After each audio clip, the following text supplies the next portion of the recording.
கொளுத்தும் வெயிலை சமாளிக்க கோபி அருகே உள்ள கொடிவேறு அணையில் சுற்றுலா பயணிகள் ஏராளமானோர் குவிந்திருக்கிறார்கள். கூடுதல் விவரங்களை வழங்குவதற்காக செய்தியாளர் ரமேஷ் இணைகிறார். ரமேஷ், விவரங்கள். கொளுத்தும் வெயிலை சமாளிக்க கோபி அருகே உள்ள கொடிவேரி அணைக்கு தற்போது சுற்றுலா பயணிகள் அதிக அளவில் வருகை தந்திருக்கிறார்கள். வெயிலை சமாளிக்க முடியாமல் அங்கு குளித்து மகிழக்கூடிய அந்த காட்சிகளை நாம் பார்த்து வருகிறோம். கூடுதல் விவரங்களை வழங்குவதற்காக செய்தியாளர் ரமேஷ் இணைகிறார். ரமேஷ், விவரங்கள்.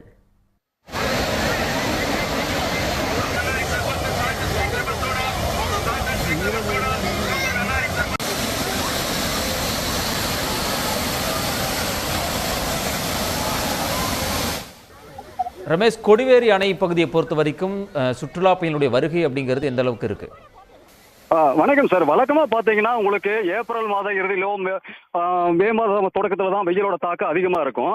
பட் இந்த ஆண்டு பாத்தீங்கன்னா உங்களுக்கு பிப்ரவரி மாத கடைசியிலேயே வெயிலோட தாக்கம் அதிகரிக்க தொடங்கிருச்சு. அதுவும் பாத்தீங்கன்னா இப்ப கடந்த சில நாட்களாகவே வெயில் ரொம்ப அதிக அளவில் இருந்துட்டு இருக்கு. இதனால பாத்தீங்கன்னா கொடிவேரி அணைக்கு வரக்கூடிய சுற்றுலா பயணிகளோட எண்ணிக்கை கணிசமா அதிகரிச்சிருக்கு. அதுவும் பாத்தீங்கன்னா கடந்த 2 வார காலமா இந்த கொடிவேரி அணையில பாத்தீங்கன்னா அணையில இருந்து தண்ணீர் நிறுத்திட்டாங்க. இதனால இங்க அணைக்கு வந்த சுற்றுலா பயணிகள் ஏமாற்றத்தோட திரும்பி போகக்கூடிய சூழ்நிலையில இன்னைக்கு பாத்தீங்கன்னா பவானி ஆற்றுல கிட்டத்தட்ட 800 கண்ணாடி தண்ணீர் திறந்து விட்டுருக்காங்க.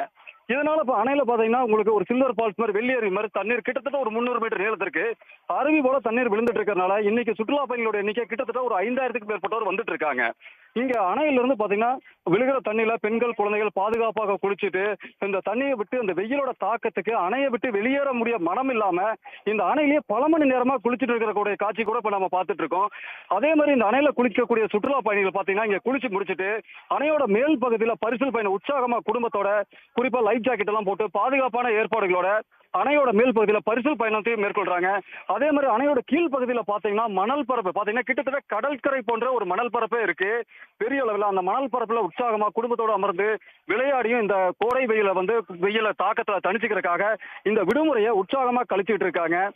அதுவும் குறிப்பா அந்த ஒரு 3 வார காலமா அந்த அணையில தண்ணீர் இல்லாத சூழ்நிலையில இன்னைக்குதான் அந்த அணைக்கு தண்ணீர் விட்டுருக்கனால இன்னைக்கு வந்திருக்கக்கூடிய சுற்றுலா பயணிகளை கணிசமா அதிகரிச்சிருக்காங்க.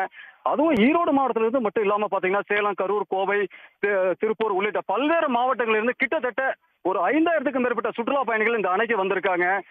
அதுவும் குறிப்பா பாத்தீங்கன்னா குழந்தைகளை அதிக அளவுல இந்த அணைக்கு கூட்டு வந்து குளிக்க வச்சு உற்சாகமா இந்த விடுமுறையை கழிச்சுக்கிட்டு இருக்காங்க. ரமேஷ், தகவல்களுக்கு நன்றி. உடனுக்குடன் செய்திகளை தெரிந்து கொள்ள சன் நியூஸ் பெல் ஐகானை கிளிக் பண்ணுங்க.